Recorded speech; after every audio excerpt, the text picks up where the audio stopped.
হতে আল্লাহ পাক নিষেধ করেন নাই, ধনী হতে আল্লাহ নিষেধ করেন নাই, ব্যবসা করতে নিষেধ করেন নাই, ধন সম্পদ আল্লাহ পাক অর্জন করতেও নিষেধ করেন নাই, কিন্তু দুনিয়ার পূজা করতে আল্লাহ নিষেধ করেছেন, দুনিয়ার মোহে ডুবে যেতে আল্লাহ নিষেধ করেছেন। সম্পদ ওসমান রাদিয়াল্লাহু আনহুরও ছিল, কিন্তু সেই সম্পদ তিনি তার প্রয়োজনে যতটুকু লাগতো এতটুকু ব্যয় করতেন, বাকিটা আল্লাহর রাস্তায় ব্যয় করতেন। ওসমান রাদিয়াল্লাহু আনহুর মতো ধনী হতে কোনো সমস্যা আছে? আপত্তি আছে? একটা আমল তার জীবনী থেকে পাওয়া যায়, এটা পড়ে আমার কাছে এত নিজেকে এত ছোট মনে হচ্ছে যে কাশ যদি এই আমলটা আমি করতে পারতাম। বলে দেব, চেষ্টা করছি যে করার, আপনারাও করার চেষ্টা করেন।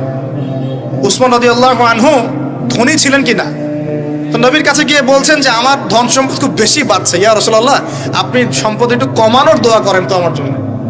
চিন্তা করা যায় মানুষ এমন দোয়া কেউ করবে এই যুগে? আচ্ছা, নবী সাল্লাল্লাহু আলাইহি ওয়াসাল্লাম বললেন তুমি উটের পিঠে, গাধার পিঠে খাওয়া দাওয়া করো, ঠিক আছে, খাওয়া দাওয়া করো। তো তিনি খাওয়া দাওয়া করেন।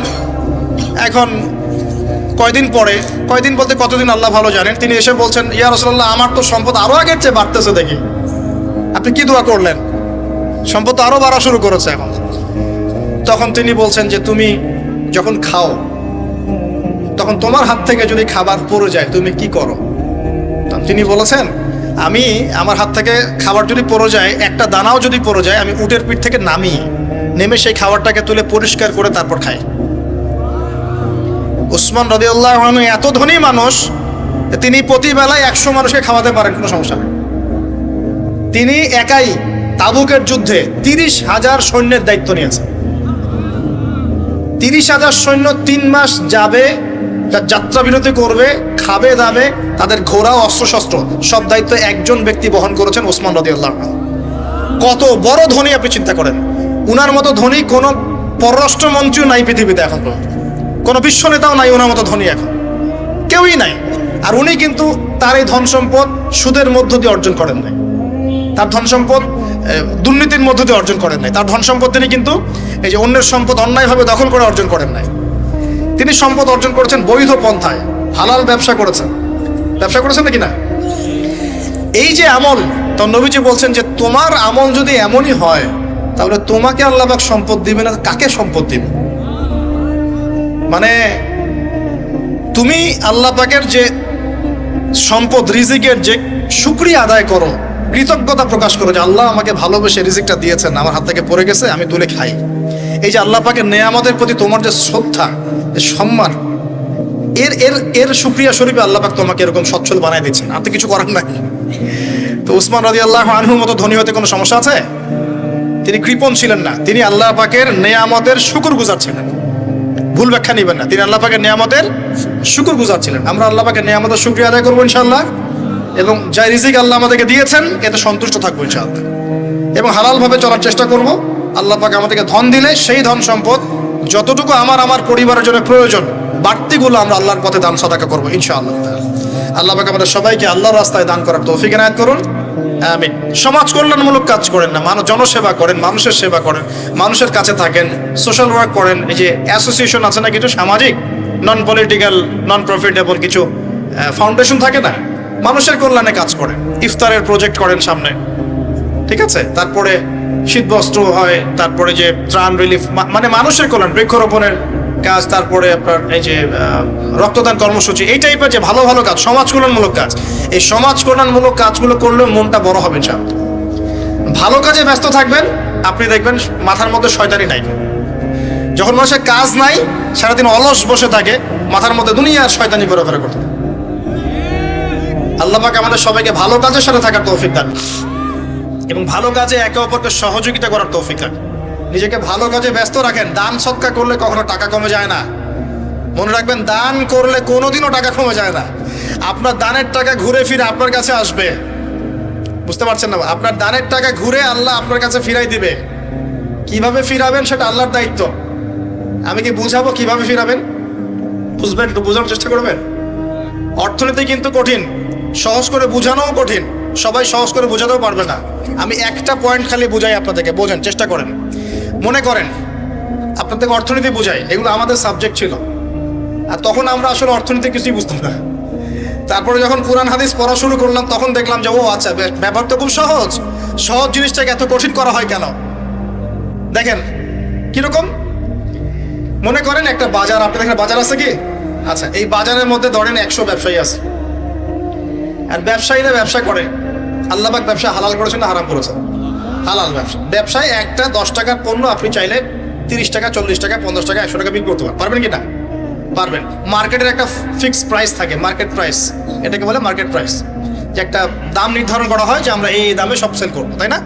আচ্ছা, এন্ড ব্যবসায়ীরা ব্যবসা করছে, ব্যবসায় লাভও আছে, লসও আছে, ঝুঁকিও আছে, লাভও হতে পারে, লসও হতে পারে। এখন ব্যবসা করার সময় দেখা গেল যে এক ভাই লাভ করলো আর এক ভাই লস করলো, এমনটা হয় কি না? আচ্ছা, আল্লাহ পাক এখানে কি করেন জানেন? এই বাজারের মধ্যে যে সম্পদগুলো আছে, অর্থ সম্পদ, আপনারা যেটা কারেন্সি বলেন, এগুলো আল্লাহ রাব্বুল আলামিন হাত থেকে হাতে ঘোরাতে থাকেন। আজকে আপনার হাতে, কালকে তার হাতে, কালকে তার হাতে, পরশু আরেক ভাইয়ের হাতে। এই সম্পদ বাজারের মধ্যে ঘুরতে থাকে। বাজারটা হতে পারে সমাজ, হতে পারে রাষ্ট্র, হতে পারে বিশ্ব। ভালো করে বোঝেন, ছোট পরিসরে হতে পারে সমাজ, হতে পারে রাষ্ট্র বা বিশ্ব। আল্লাহ পাক সম্পদটা সার্কুলেট করেন, ঘোরাতে থাকেন। আজকে তার হাতে, কালকে তার হাতে, কালকে তার হাতে, এভাবে সম্পদ ঘুরতে থাকে। লাভ লসের রিস্ক আছে, কেউ লাভ করে, কেউ লস করে। এভাবে সম্পদ সার্কুলেট হতে হতে হতে আল্লাহ পাক যাকে ইচ্ছা ধনী বানান, যাকে ইচ্ছা গরিব বানান। কথা বুঝতে পারছেন? এটা হলো এই জায়গায় রিজিকটা নিয়ন্ত্রণ করেন সরাসরি আল্লাহ পাক। আল্লাহ পাক কারো সম্পদ নেন, কারোকে দেন, কারো কাছ থেকে নেন, কারোকে দেন, কারো কাছ থেকে নেন, কাউকে দেন। এভাবে সম্পদ ঘুরতে থাকে। আর যদি দেখা যায় সম্পদ মানে চাহিদার চেয়ে কম হচ্ছে, আল্লাহ পাক সম্পদ উৎপন্ন করে দেন। জমিন থেকে উৎপন্ন করেন, আসমান থেকে উৎপন্ন করেন। আমি মানে বুঝাতে পারছেন? এরপরও যদি দেখা যায় যে সমাজে সংকট হলো, অন্য সমাজ থেকে আমদানি করতে হয়। যদি একটা রাষ্ট্রে সংকট হচ্ছে, অন্য রাষ্ট্র থেকে আমদানি করতে হয়। এভাবে একটা সিস্টেম চলে, ইসলামিক সিস্টেম। এখানে ব্যবসা হচ্ছে মূল। এখানে দায়িত্ব আল্লাহ নিয়ে নেন, কাউকে ধনী করবেন, কাউকে গরিব করবেন। সম্পদ ঘুরতে থাকবে, ঘুরতে থাকবে। এভাবে আল্লাহ পাক আপনার এই যে ধনী ব্যক্তি, মনে করেন যে সম্পদ এখানে লাভ করেছে, এই ব্যক্তির উপর আবার যাকাত ফরজ আছে। কি আছে? যাকাত ফরজ আছে। এখন এই যখন ধনী হবে, হিসাব পরিমাণ সম্পদ আসবে, তখন এই যাকাত দিবে গরিবকে। তখন যার হাত থেকে সম্পদ চলে আসছে, ওর কাছে আবার সম্পদ ফিরে যাবে। বুঝতে পারলেন কি কিভাবে সম্পদ আল্লাহ পাক ঘোরান? এর যাকাত ছাড়াও আছে সাদাকা। সাদাকা ছাড়া সাদাকাতুল ফিতর আছে, অনুদান আছে, এবং নরমালি আল্লাহ পাক কিন্তু সদকা করতে উৎসাহিত করেন। এইভাবে একটা ইকোনমিক সিস্টেম চলতে থাকে, ছোট বা বড় পরিসরে। এইভাবেই মদিনা টিকে ছিল, এভাবেই মদিনার ইকোনমিক সিস্টেম চলতো নবী সাল্লাল্লাহু আলাইহি ওয়াসাল্লামের যুগে। তো সেখানে আরো একটা বিষয় এক্সট্রা ছিল, যেটা এখন নাই। সেটা ছিল গনিমত। সেটা কি? রাসূল সাল্লাল্লাহু আলাইহি ওয়াসাল্লাম, সাহাবীরা বিভিন্ন যুদ্ধ এবং জিহাদ করতেন কিনা? না, তারা তো এগুলো করতেন না। ঘর মসজিদে বসে খালি সুবহানাল্লাহ পড়তেন। হ্যাঁ নাকি? বদর উহুদ তো হয়নি ইসলামে, হয়েছে? বদর উহুদ বলে কোনো যুদ্ধ হয়েছে নাকি? এগুলো বললে তো দেখা যাবে বাপরে বাপ, অবস্থা খারাপ। হ্যাঁ, জিহাদি বয়ান শুরু করে দিয়েছে। তখনই মুসলিমরা যুদ্ধে গিয়েছে এবং জয় করেছে, তখন বিপুল গনিমতের সম্পদ লাভ করেছে। বুঝতে পারছি? গনিমত মানে ওই যে যাদের সাথে যুদ্ধ হচ্ছে, ওদের সব সম্পত্তি মুসলিমরা তখন পেয়ে যায়, কারণ ওগুলো ছেড়ে ওরা পালিয়ে যাবে। এটা এর মধ্য দিয়ে মুসলিম ব্যাপক সচ্ছলতার মুখ দেখেছিল। খায়বারের যুদ্ধে জয়ের মধ্য দিয়ে মুসলিমরা প্রায় 1/3 সম্পদ পেয়েছিল আরবের মধ্যে। জাজিরাতুল আরবের 1/3 সম্পদ শুধু খায়বার যুদ্ধ জয়ের মধ্য দিয়ে লাভ করা হয়েছে। ওইটা তো নাই, এখন ক্লোজড। আমি ওগুলো বাদ দিয়ে এই সিস্টেমগুলোর কথা বললাম, সাদাকা, ব্যবসা ইত্যাদি ইত্যাদি। তার মানে ইসলামিক ইকোনমিক সিস্টেমের মধ্যে আল্লাহ পাক সম্পত্তি নিয়ন্ত্রণ করছেন এবং কাউকে ধনী বানাচ্ছেন, কাউকে গরিব করছেন। সম্পদ হাতে হাতে ঘুরছে। যে ধনী সে আবার যাকাত দিচ্ছে, তখন গরিবের কাছে ধনীর সম্পত্তি চলে আসছে। এখন চলমান সিস্টেমে কি সমস্যা হয়? যখন আপনি ব্যবসাটাকে গুটিয়ে নিয়ে সুদটাকে প্রাধান্য দিচ্ছেন, মানে সুদের মধ্যে কি লাভ লস দুটা রিস্ক আছে, ঝুঁকি আছে কোনো? সুদে আপনি যখন খান, আপনি কি বলেন যে ঠিক আছে আমি 100 টাকা নিলাম, ব্যবসায় লাভ হলে আমি দিব 50%, লস হলে 50%। এটা তো সুদ না, এটা তো সুদ না। এটা কি সুদ? যখন আপনি বলেন যে আমি 100 দিয়েছি, আমাকে 110 দেওয়া লাগবে, 100 দিয়েছি আমাকে 110ই দেওয়া লাগবে, আপনি তো লসের রিস্ক নিবেন না। নিবেন? সুদখোর কি লসের ঝুঁকি নিবে নাকি লাভের শর্তে টাকা দিবে? এখন যখন আপনি লাভ লসের ঝুঁকি নিচ্ছেন না, তখন একজন লাভ করা একজন লস করার কোনো সিস্টেম বাজারে থাকছে না। তখন সম্পদ ধনিক শ্রেণীর হাতে পুঞ্জীভূত হচ্ছে, তারা আস্তে আস্তে ধনী হতে থাকবে, গরিবরা আস্তে আস্তে গরিব হতে থাকবে। এরও উপরে যখন সে আবার জাকাত দিবে না, তখন ওই সম্পদ আবার গরিবের কাছেও ফিরে আসবে না। এভাবে সুদের মধ্য দিয়ে সম্পদ সংকীর্ণ হয়ে যায়, একদম একটা মার্কেট, সমাজ, রাষ্ট্র মেসাকার অবস্থা হয়, দেউলিয়া হয়ে চলে যাবে। একটা একটা করে কথা বলেছিলাম, ফলেছিল কি অর্থনীতির কথাগুলো? পাকিস্তানের কথা ফলেছে? পাকিস্তানের সামনে আরো ভয়াবহ পরিণতি আছে। আর এগুলো থেকে শিক্ষা না নিতে পারলে আমাদের সামনে ক্ষতি আছে। এগুলো বলবেই বাকে, বোঝাবেই বাকে। আর আল্লাহ পাক আমাদের কথা গ্রহণ করার মানসিকতা দান করুন। কমপক্ষে কথাগুলো শুনে একটু যাচাই করার তৌফিক আল্লাহ দান করুন। যাচাই করার পর যদি দেখা যায় যে হ্যাঁ ঠিকই বলেছে ছেলেটা, বা কম কিছুটা হলেও ঠিক বলেছে, ওইটুকু অন্তত গ্রহণ করার তৌফিক আল্লাহ দান করুন। একবারে যদি নেগলেক্ট করে দূর এইসব কথা শোনারই দরকার নাই, তাহলে তার কিছু হইল না। সমস্যা নাই, আমাদের কাজ কি? ফাযাক্কির ইন্নামা আনতা মুযাক্কির। আল্লাহ পাক আল্লাহর দ্বীনের দায়ীদের দায়িত্ব দিয়েছেন, তোমরা উপদেশ দিবে, তোমরা শুধু উপদেশ দাতা। লাস্তা আলাইহিম বিমুসাইতির, কারো প্রতি তোমরা দারোগা নাও, চাপ দিয়ে মানাতে হবে, এই দায়িত্ব তোমাকে দেওয়া হয় না। জাস্ট বলে দিয়ে চলে আসে সামনে আসে।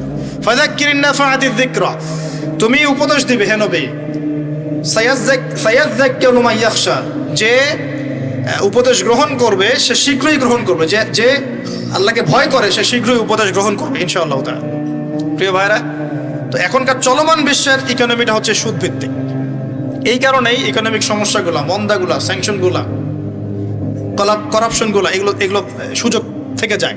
আদারওয়াইজ ইসলামিক ইকোনমিক সিস্টেম পরিপূর্ণরূপে থাকলে এই সমস্যাগুলো হতো না। রমজান মাসে ওয়াদা নাম্বার 5, কয়টা ওয়াদা করছেন এই পর্যন্ত ভাই? 4টা। ওয়াদা নাম্বার 5 হচ্ছে রমজান মাসে যার যার জাকাত ফরজ হয়, জাকাত অবশ্যই জাকাত আদায় করে দিবেন ইনশাআল্লাহ। করবেন কি না? আপনারা কি মনে করেন যে নামাজই খালি ফরজ, জাকাত ফরজ না? জাকাত ফরজ না? যে কেউ যদি মনে করে নামাজ ফরজ, জাকাত ফরজ না, সে ব্যক্তি কাফের। হ্যাঁ, আমার ফতোয়া না, যে কোনো আলেমকে জিজ্ঞাসা করেন না, যে কোনো মাযহাবের আলেমকে জিজ্ঞাসা করেন, যে কোনো মাযহাবে। মান ফাররাকা বাইনা সলাতি ওয়াজ যাকাত, যে ব্যক্তি সালাত এবং যাকাতের মধ্যে পার্থক্য করে, সে ব্যক্তি মুসলিম মিল্লাত থেকে খারিজ হয়ে যাবে। আবু বকর সিদ্দিক রাদিয়াল্লাহু আনহুর যুগে কিছু মানুষ যাকাত দিত না, দিতে চায় নাই। আবু বকর সিদ্দিকের মতো নরম মানুষ না মনে হয়, নরম মানুষ, নামাজে দাঁড়ালেই ঝরঝর করে কান্না শুরু করেন, নরম মনের মানুষ, তিনি যাকাত অস্বীকারীদের বিরুদ্ধে যুদ্ধ করলেন। ইতিহাস পড়ে দেখেন। তারপরে তারা ভয়ে যাকাত দেওয়া শুরু করলো। একজনের বিরুদ্ধে অ্যাকশন নেওয়া হয়েছে, বাকিরা ভয়ে যাকাত দেওয়া শুরু করেছে। রাষ্ট্রীয় কোষাগার সমৃদ্ধ হলো। মুসলিমরা কি ওই সময় সুদের মধ্য দিয়ে রাষ্ট্রীয় কোষাগার বৃদ্ধি করত? যাকাত ছিল, গনিমত ছিল, সাদাকা ছিল, ব্যবসা ছিল, কৃষি ছিল, এইগুলোর মধ্য দিয়ে তারা সমৃদ্ধ হতো। আর এই সমৃদ্ধি দিয়ে আমরা প্রায় 1200 বছর বিশ্ব শাসন করেছি। কত বছর? 1200 বছর আমরা বিশ্ব শাসন করেছি। আর এখন আমাদেরকে চাইতে হয়, লোন দেন, এই করেন, সেই করেন। আমাদেরকে নিচের হাত হইতে হয়েছে, নিচের হাত। কি লজ্জা আমাদেরকে নিচের হাত হতে হয়েছে, ওরা এখন উপরের হাত। ওরা আমাদেরকে এখন অনুদান দেয়, আবার সুদের শর্ত দিয়ে দিবে। আপনারা তো IMF বুঝবেন না, ওইটাতে আমি যাচ্ছি না। এমন কিছু শর্ত দিবে যেটা রাষ্ট্রের গলার দড়ি চিপে রেখে দিবে কেন। এটা যারা এখানে বিক্ষোভ ব্যক্তিত্বরা আছেন তারা বুঝবেন আমার কথা। গলার মধ্যে দড়ি দিয়ে ফাঁস লাগিয়ে রেখে দিবে, এর নাম লোন দেওয়া। গলায় দড়ি দিয়ে ফাঁস ধরে রেখে দিবে, এর নাম লোন দেওয়া। দিবি না মানে টান দিয়ে নিয়ে নিবে। তারপর শ্রীলঙ্কা বানায় রেখে দিবে। শ্রীলঙ্কা এমনি হয়েছে নাকি? ওর গলায় আগে রশি পরাইছে, নে তুই নে, এগুলো সব নে। রশি আস্তে আস্তে টান দিছে দিয়ে এক পর্যায়ে যখন দেখছে এ তো আর আমার কিছু শোধ করতে পারবে না, টান দিয়ে সব নিয়ে নামতে হবে, দেউলিয়া শেষ নাই। শিক্ষা, বিশ্ব বুঝতে হবে কোরআন সুন্নাহ আল্লাহ পাক শুধু এই যে ঝাড়ফুঁক করার জন্যে আর তাবিজ করার জন্যে, হ্যাঁ, শুধু বরকত নেওয়ার জন্যই নাজিল করেন নাই। কোরআন এবং সুন্নাহ আল্লাহ পাক নাজিল করেছেন যাতে কোরআন সুন্নাহ দিয়ে আমরা চলমান সমাজের, বিশ্বের সমস্ত সমস্যাগুলোর সমাধান খুঁজে বের করতে পারি। না কি মনে হয় আপনাদের? এই জন্য আল্লাহ নাজিল করেন নাই। আমি একটা আয়াত বলি তাহলে বুঝবেন। আল্লাহ বলেছেন সূরা নাহল আয়াত নাম্বার 89, সূরা নাহল আয়াত নাম্বার 89 আল্লাহ পাক বলছেন বিসমিল্লাহির রহমানির রহিম, ওয়া নাযালনা আলাইকাল কিতাব, হে নবী আমি আপনার প্রতি এমন একটা কিতাব নাজিল করে দিয়েছি, মানে কোরআন, তিবিয়ানান লিকুল্লি শাই, যে কিতাব প্রতিটা বিষয়কে ব্যাখ্যা করবে ইনশাআল্লাহ। ব্যাখ্যা করে কিনা? কোরআন প্রতিটা বিষয়কে ব্যাখ্যা করে কিনা? ওয়া হুদান, এবং কোরআন হবে আমাদের জন্য হেদায়াত, মানে পথনির্দেশ, গাইডেন্স। ওয়া রাহমাতান, এবং আল্লাহর পক্ষ থেকে রহমত, দয়া। ওয়া বুশরা লিল মুসলিমিন, আর মুসলমান জাতির জন্য এই কোরআন হচ্ছে সুসংবাদ। বলে সুবহানাল্লাহ। এই কোরআন যদি পড়ি না, বুঝি না, আমল করি না, তাহলে এর সমাধান কেমন করে বের করব? আল্লাহ পাক আমাদেরকে এমন ওলামায়ে কেরাম দান করুন, এমন প্রজন্ম দান করুন, এমন যুব সমাজ দান করুন, এমন নেতৃত্ব দান করুন, যারা কোরআন এবং সুন্নাহর জ্ঞান দিয়ে পুরো বিশ্বটাকে শাসন করতে পারবে ইনশাআল্লাহ। আল্লাহ পাক, আমি দোয়া করি আল্লাহ পাক আমাদের ঊর্ধ্বতন কর্তৃপক্ষ সহ সবাইকে এমন হেদায়েত দান করুন, যে হেদায়েতের আলোকে তারা কোরআন সুন্নাহর কাছে এমনভাবে আত্মসমর্পণ করবে যে ওই হেদায়েতের আলো নিয়ে, ওই আলোর মশাল নিয়ে ইনশাআল্লাহ বিশ্বটা জয় করবে ইনশাআল্লাহ।